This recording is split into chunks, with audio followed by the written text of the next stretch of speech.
Perhaps the most important aspects of surviving an armed robbery are knowledge of how they happen and the awareness to know what's happening when. Hi everyone, this is John with today's active self-protection lesson. I'm not positive where this one comes from, so if you have more information, please put it in a comment. I'll add it to the description. It's going to show us some important lessons here when an armed robbery goes down about compliance if you don't have attitude, skills, and plan to defend yourself. Also, about how important it is to have working knowledge of firearms to know how much danger you're in, and the awareness to know when the danger happens and to get yourself out of that danger zone when the opportunity presents itself. So what we see is this man is just at his register, just looking around for customers, and this guy comes up and puts a gun in his face.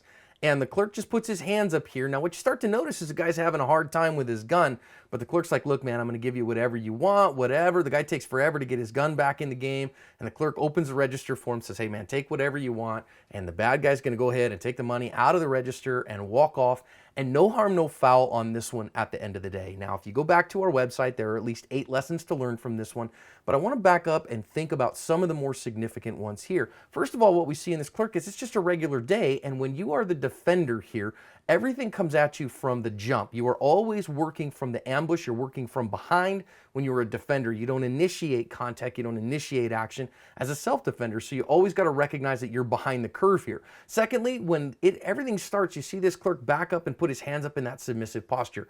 And that hands up, palms out posture is great whether you're going to comply or not, because it tells the robber that, hey, you are not a threat to him. Now, if you're starting to pay attention here and you maintain your situational awareness even in the midst of an armed robbery, what you can see here is that his gun is out of battery and he's futzing with it. You know, he's messing around with his gun to try to get it to work again. This is your opportunity, if you are a defender, to get your own gun into the fight and get him out of there, or if you're not, in my opinion, to run, to get out of the danger zone as fast as you can and not stay there. Now, this guy doesn't have that kind of training. He doesn't have that kind of awareness, and so he does what I think is right, and that he complies.